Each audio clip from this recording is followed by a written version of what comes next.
and she like looked at me and was like, "You do your own hair?" I was like, "Yeah, I do my own hair." She was like, "You need to treat yourself." And then she gave me her card, and she's like, I looked at the card and it's like a lactation card. I'm like, you know, that's really presumptuous and offensive. Hey everyone, it's me, Desiree Marie. Welcome back to my channel. Today I want to talk about some of the times that I visited a hairstylist and it just did not go right. And if you know, I've been locked for 3 years now. I pretty much show you all my hair journey all the time, but if you have followed me this far, you know that I have never visited a loctician. I started my locks by myself, and only I have had the control of my locks. Well, my mom started my first set of locks. I took them out, and I've been pretty much the one maintaining my hair so far. I've not visited a loctician. And why is that? It's because I'm just a little scared, you know? When you're so used to being a DIY queen and doing everything yourself, it's a little difficult to give that responsibility to someone else and to rest assured in your heart that they will do what's right for your hair. I have been burnt in the past, but so when I give over that, you know, responsibility and that power, I really have a high expectation. So I realized, you know what, rather than put high expectations on anyone, let me just do it myself, save some coins, and just learn how to do it on my own. Plus it's so easy and it's so fun to learn my hair and to do everything myself anyway. So I haven't visited a loctician for that reason, and also for the fact that it is expensive. It is expensive to get your hair professionally done. So I've pretty much been doing things on my own. I love doing my hair, so it's never been a problem for me. So will I go to a loctician? I really do want to find one that I can trust. There is one woman that I bumped into while shopping, and she like looked at me and was like, "You do your own hair?" I was like, "Yeah, I do my own hair." She was like, "You need to treat yourself." And then she gave me her card, and she's like, I looked at the card and it's like a loctician card. I'm like, you know, that's really presumptuous and offensive. Are you trying to say that you can tell that I do my own hair because it's not professional, or it just looks messy? Because that particular day my hair didn't look all that together anyway. I was stressed out, and I didn't retwist my hair in a while, and it was dry, you know, I have to admit. So just her whole approach was like really stinky, and if she had approached me a different way, I probably would have considered it, but no.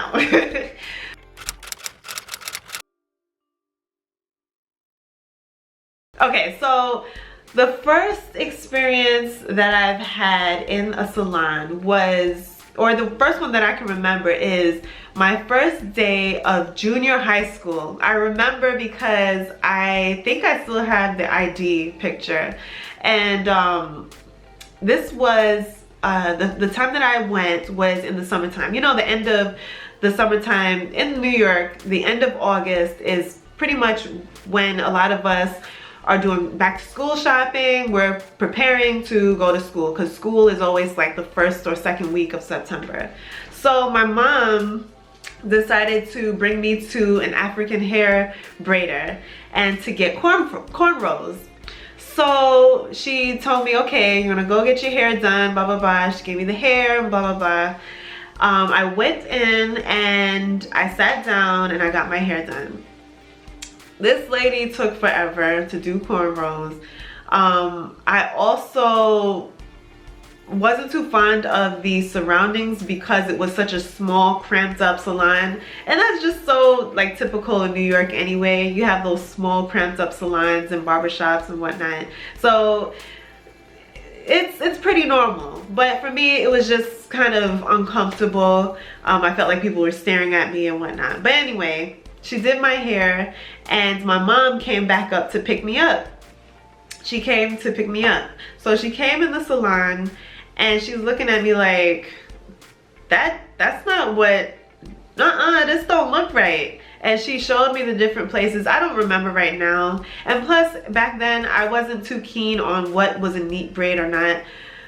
Long story short, I had messy cornrows. You know, she added hair on top of, you know, the cornrows. And I think my mom wanted more like the invisible, yeah, she wanted the invisible cornrows. And she told the lady that before dropping me off. The lady, I didn't know what an invisible cornrow was, so I couldn't really monitor the woman. I'm like, you know, I'm new to all of this.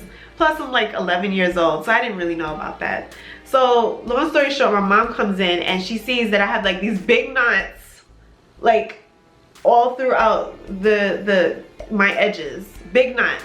That is not the invisible root method, the invisible braiding method. So she, you know, it was like a big thing. Oh my gosh, if you guys know my mom, you know she is not easy. But oh my gosh, it was so embarrassing. You know, I was 11 years old and I didn't know. So she said, this is not invisible root. I asked for invisible root, like, you know, she showed pictures and stuff like that. So the woman was not willing to comply. She was not going to do my hair over. Oh, I'm sorry, you know, nothing I could do about it. My mom's going like, you know, this, but I told you invisible root, invisible braids and whatnot. This is not it. Plus it's messy. The braids were messy. They were big and bulgy. I believe like they were bulky and like the ends were kind of like thin. So you could see where my hair had ended. And my mom was just not happy at all because she had to pay for it.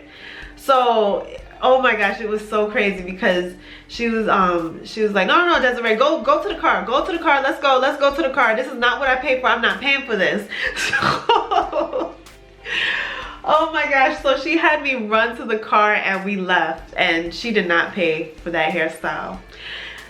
I wouldn't do the same, but I can't say that I can't, you know, I wouldn't agree, because if you are telling the hairstylist, look, this is what I want and blah blah blah, and you're pretty much trusting that that person will do exactly what you told them to do, and you come back and it's not done and they're not willing to redo it, I mean, to pay for that would be like a waste of money.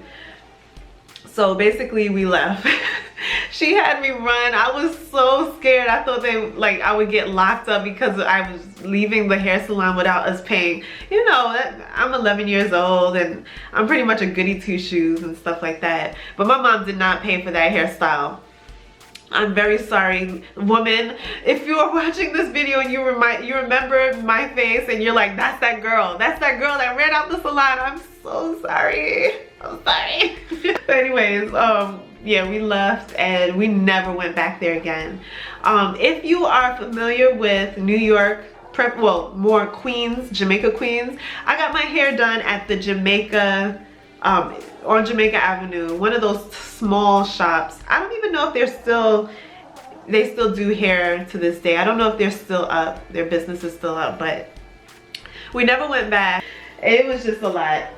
So yeah, so that burnt me in a way, because it's like I'm thinking to myself, well damn, like I'm sitting here trusting, you know, my mom put me in this chair and trusted the fact that this woman was going to do my hair the way that she wanted to, and she didn't do it right. And so we left very unhappy. My mom, I kept the hairstyle in because you know, it's done, but it just it just didn't have the look that she wanted. And plus, to be honest, it was a little messy.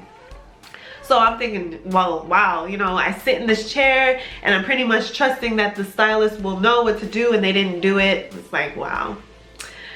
Okay, so my mom pretty much did my hair up until, let's see, up until junior high school. I think she maintained my hair, but as soon as I started junior high school, I started to you know, do my hair on my own. I started to detangle my hair, wash my hair by myself, and pretty much maintain a you know, a decent look, which was, you know, a ponytail or half up, half down with that skinny little ponytail.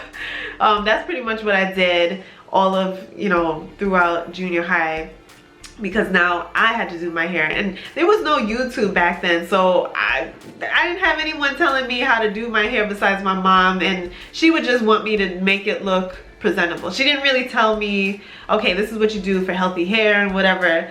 So I was left to my own resources and pretty much damaged my hair. So as I'm doing my hair and I'm damaging it, not realizing that, sis, you gotta moisturize your hair.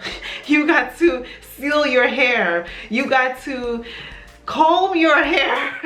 You know, I didn't do all of these things. I didn't know, you know, I just didn't know. And you just can't help what you don't know, right? So I was unknowingly damaging my hair. I had a lot of split ends and just a lot of situations going on that my mom decided, you know what, it's time for you to go to the hair salon again. All right, so I'm like, oh boy, here we go. This time I'm a little bit older, and we decided to go to a Dominican hair salon that is very popular in the area. So we decided that we would go to this particular Dominican hair salon. Beautiful, beautiful shop, beautiful space. They play just beautiful lights, you know, Latin music. It's just really, it's a really nice atmosphere that they set up. All of the women are very, very friendly. From when you walk in, the person, you know, they have like a little receptionist who takes the appointments, or, you know, has you write down your name, you know, to set up, you know, getting into the salon. So everything was just very cool. You know, I got in, I heard the tunes, and I just felt, wow, you know, I smelled the burnt hair in the air and just knew people were getting their hair done. And it just felt really nice. So, you know, my mom proceeds to tell the woman, okay, so I would like for her to get, you know, a relaxer and also a wash and a set. So, and just a little trim, she said. So I didn't think anything of it. You know, my hair was pretty much shoulder length, so I felt good. You know, hey, I'm gonna get my hair blown out. It's gonna be cute. You know, it's gonna be nice. I can go back to school with my hair cute, just like all the other girls. Because, you know, at that time, everyone had relaxed hair and it was straight, and that was just the look. So I thought I was gonna have that look too. And especially looking around at the other women who had hair like mine and were leaving the salon with beautiful curls and hair laid and straight, I thought that I was gonna get that same treatment, right? So everything went well. You know, when I finally got to the they finally called my name, and I went to the back where the woman was doing relaxers. So I sat in the chair. I'm like, all right, this is so fun. You know, I can see myself in the mirror and whatnot. She puts the relaxer in my hair. All goes well until, of course, when the relaxer starts to burn. I'm like, lady, this hurts. So, you know, relaxing. And also she brought me to the sink to wash my hair. That felt so nice. I just felt so good. Like, okay, this feels so good. Someone's touching my hair. I've always loved when people touch my hair. So, you know, everything goes well. She puts in the big barrel curls so that I can sit under the dryer. Okay, that's cool, until, of course, the little ear covers start burning my ears, and, you know, I'm like, it burns. So, all right. So finally we get to the stylist chair, you know, where they're going to style my hair after we've already washed and dried, you know, my hair. Now it's time to blow it out and to do the trim that my mom told them to do, right? At this particular salon, they love using the blow dryer, especially the blow dryer with the comb. So, I mean, man, after I came from the dryer, the hair dryer, I thought my hair was dry. But then they continued to put the heat on, and it did hurt. It was a little painful, but they blow dried my hair straight. And the lady looked at me, and I remember the lady that did it. I think I remember the lady that did it. Oh my gosh, I think I remember her face as I'm telling this story. It's crazy. But she said, you want to trim? First, I think she kind of said it and I didn't understand because she had a really thick, like, Spanish accent. So, I said, I don't understand. She said, trim? So I said, yes, because that's what my mom said. You know, my mom said that she wants my hair trimmed. So, and it has been a while since I've gotten my hair professionally done, so I'm sure she wanted to make sure that the ends were healthy and whatnot. So I said yes. So this lady takes out the scissors, and thankfully I have mirrors. Like, there's a mirror right here and there's a mirror right there. I look in the mirror because I'm like looking at the scissors and I'm a little nervous. I look in the mirror and I think she started from the back of my hair. No, actually, no. Let's just clear the air right now. There were mirrors, but she turned me away from the mirror. That's what she did. There were mirrors right here and right here. And she turned me down here to look this way, so I'm not looking at the mirror. I'm sure that this is a tactic that some people do so that they don't hear from from the people sitting in the chair. So she turned me away, right? And she snips. I'm thinking that it's small snips. I'm not thinking that, you know, she's taking off a large amount of hair. It's just a little snip, you know, that's what a trim is. I didn't ask for a haircut, I asked for a trim. She turns me around and I burst into tears. I'm a girl that I'm used to the length, you know, I'm used to seeing my hair long. I'm used to long hair. All the girls in school have long hair. They have long straight hair. Long straight hair. I wanted long hair. I was used to long hair. When I was a child, very young, I had nice luxurious long hair. From then, you know, I damaged it, but I thought I was still going to maintain my long hair. Even, you know, even though I had some split ends, I thought it was all good. This woman chops off like inches, and I'm left with this tiny little bob. Like, if I could like show you right now, like, I wasn't into bobs back then. I'm sure it was cute, you know, me looking back right now, but this was not my norm. So at that point, I was not very happy. She cut my hair. Just think of my hair being straight right now. She cut it there. She cut it there. And the front was short too. I burst into tears. I had to call my mom. She came, and she wasn't, you know, on the same level as she was at the African hair braiding spot. But, you know, she looked and she was like, okay, you know. But, you know, you needed to trim off those ends. You had a lot of split ends. The lady even showed me, like, you know, it's very thin. You know, my hair, you could see my hair, like, it was, okay. So you could see where my hair, the healthy hair ended, and then you can see where the ends were very transparent and thin. So that was on one side of the hair. Of course, she cut the other side. And my mom was like, well, you need it, you know, I asked for a trim, but they're trimming your hair because you need to take off the split ends. I was so upset. The lady continued cutting my hair, and I left in tears because now I had a short haircut. I thought I looked like a boy, and now I had to go to school with that. So in school, no one really commented because I don't think anyone really cared. So I would try to find the cutest ways to style my hair.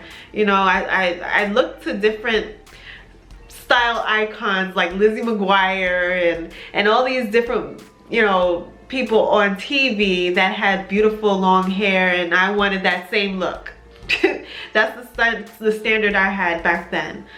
So I would try to play around with my hair and do different things, and you know, I found different cute ways to do it, but I was still very discouraged until my hair finally grew out. My mom did continue to send me to that hair salon so that my hair can be treated and I won't have to suffer those loose, you know, those split ends and damaged ends, and my hair would, you know, continue to thrive and to grow. So it did grow, it did thrive. My mom and I used to go and get our hair done together at that same place, and so my hair grew, it did grow, but I left there feeling so ugly because my standard of beauty was long hair, long straight hair. You know, I saw the women on TV with long straight hair, music videos, long straight hair. And that was the standard of beauty. That was the standard of beauty in the early 2000s. Like, let's admit it. So that was my standard of beauty, and I was so upset. But, you know, my hair grew out, and they did do their very best moving forward to give my hair the best treatment. So I have them to thank for, you know, me actually learning how to care for my hair and seeing that my hair can grow. Of course, shortly after that, I started wearing wigs and stuff. It started to damage out again, and then I decided to go natural. But that experience burnt me the most because I felt like, wow, like when you put your trust in a professional, they have the authority to do whatever they want. And it's like, it always like kind of bothers me in the back of my mind thinking, what if I give somebody that power again and they cut my hair and they do something weird? Like, I have been doing my hair by myself for such a long time. I've learned how to do it. I've learned what works for me. I learned what my hair likes and what it doesn't like. So I'm afraid that if I go to a salon, like, they'll do something weird, like sit me under a hooded dryer, and I haven't used heat in my hair since I started. I've always air dried my hair, or they put some kind of wax or something in my, I don't know, just these weird thoughts that come into my mind. But those are my horror stories. I don't know, I don't know if they were super horrific, but those were horrific to me. They were traumatic to me because they were traumatic to my self-esteem. And it's crazy how you know, a hairstyle can help you with your self-esteem when you're a young child. But those are the two incidents that I can think of that I left scarred, and it kind of made me a little apprehensive to go ahead and trust another hairstylist. So I mean, I will consider going to a hair salon, but I just need the price to be right. Because just because I have locks, I don't want somebody charging me like $300 just to retighten. I can do those things by myself. I will feel so upset when I realize how I could have done these things at home with 1 hour of time and the right hair product. That's just how I think. But anyway, I hope that you guys enjoyed. What are your horror stories as far as like, what are your, even if it's not a horror story, what is your experience going to the hair salon? Have you had any bad experiences like me? Let me know down below. I would love to read some of you guys' stories just to know I'm not by myself in this, you know? And what do you think about going to visit a professional loctician? I don't know. But anyway, thank you for watching this video. I hope that you enjoyed. Comment on the way out, and I'll see you in the next one. Bye.